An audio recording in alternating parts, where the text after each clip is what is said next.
बहुत बड़ी चिंता की बात है कि हिमाचल प्रदेश जो दूर दराज में बसा है, 5-5 किलोमीटर बच्चों को स्कूल जाना पड़ता था।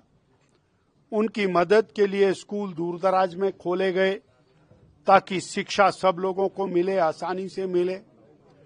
वर्तमान प्रदेश की सरकार ने कोई नया व्यवस्था परिवर्तन करके और स्कूलों को बंद करते करते आज ऐसी स्थिति आ गई कि 2000 स्कूल बंद कर दिए और उसके लिए नया नाम निकाला है। हम बंद नहीं कर रहे हैं, हम इसको और डी नोटिफाई कर रहे हैं, हम इसको शिफ्ट कर रहे हैं। बच्चे परेशान हैं। 1.5 लाख पद सरकारी नौकरियों के समाप्त कर दिए हैं। 2.25 साल से कोई भर्ती नहीं है, रोजगार किसी को मिला नहीं है, कारोबार किसी को मिला नहीं है। ऐसे में एक नया कारोबार वर्तमान कांग्रेस की सरकार जनता को देने जा रही है। लॉटरी खरीदो, लॉटरी बेचो, सुखू भाई की लॉटरी खरीदो, सुखू भाई की लॉटरी बेचो। ये बहुत निंदनीय है। हिमाचल प्रदेश का व्यक्ति प्रोग्रेसिव है। देश के अंदर बेहतरीन डॉक्टर, बेहतरीन एडवोकेट, बेहतरीन आईएएस ऑफिसर, बेहतरीन पॉलिटिशियन और ये सब हिमाचल दे रहा है। और हिमाचल के लोगों को बेकार बनाना, लॉटरी खरीद करके उनके धन को बेकार करना, समय को बेकार करना, उनकी मानसिकता को बदलना और एक जुए की लत को उनको लगाना, इसके खिलाफ प्रदेश पहले लड़ाई लड़ चुका है।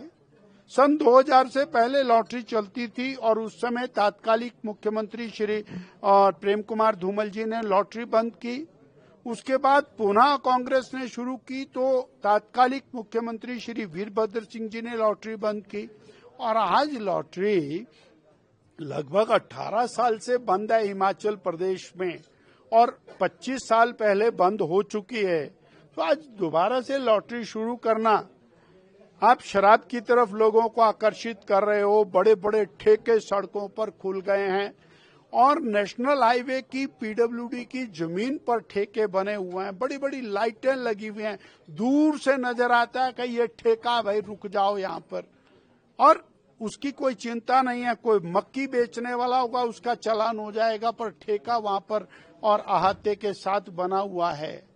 तो ऐसी स्थिति के अंदर आप ठेके की तरफ प्रमोट कर रहे हो, शराब की तरफ प्रमोट कर रहे हो, लॉटरी की तरफ प्रमोट कर रहे हो। चिट्टा भारी मात्रा में बिक रहा है उसकी तरफ और चिट्टे की ओवरडोज से, सिंथेटिक ड्रग्स की ओवरडोज से मृत्यु को प्राप्त होने वाले बेरोजगार युवकों की संख्या निरंतर बढ़ रही है। ऐसे में एक नई बीमारी पैदा करना ये निंदनीय है और भारतीय जनता पार्टी इसका पूरी तरह से विरोध करती है, खिलाफत करती है।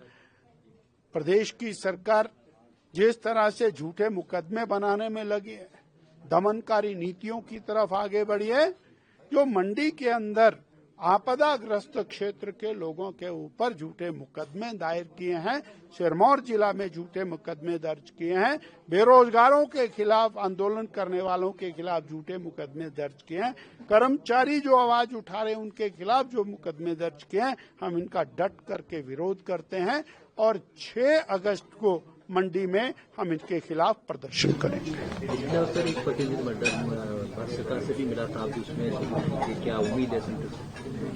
आप लोग भारत सरकार से भी मिले थे, आपका क्या? केंद्र की भारतीय जनता पार्टी सरकार, श्री नरेंद्र भाई मोदी की सरकार, एनडीए की सरकार हिमाचल प्रदेश की जनमानस के साथ कंधे से कंधा मिलाकर खड़ी है।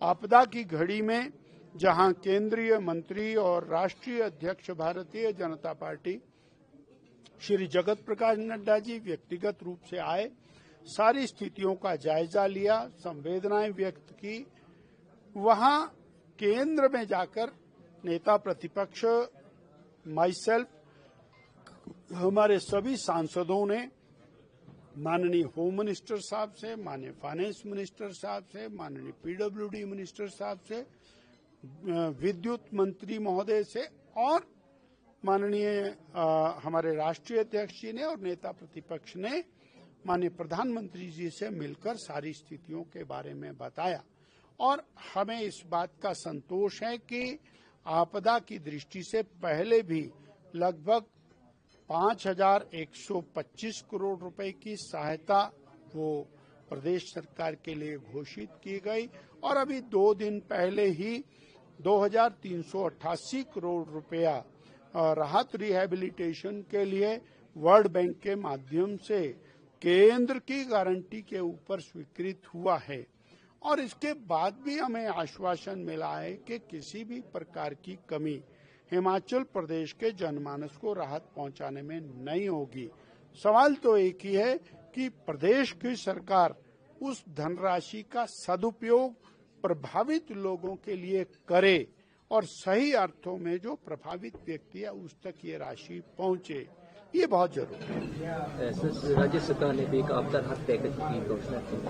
प्रदेश की सरकार ने आपदा राहत पैकेज की घोषणा की, पर सवाल यह है कि प्रदेश की सरकार अपनी किट्टी में से, अपनी पॉकेट में से उसमें कितना पैसा डाल रही और जेन्युइन व्यक्ति को वो राहत पैकेज मिल भी रहा है या नहीं मिल रहा। 2023 के अनेक लोग ऐसे हैं जिनको राहत पैकेज नहीं मिला और 2023 के ऐसे लोग भी हैं जिनको नुकसान नहीं है, उनको पैकेज का पार्ट मिला। ये बड़ा चिंतनीय है, इसलिए प्रदेश की जनता को वो हक मिलना चाहिए।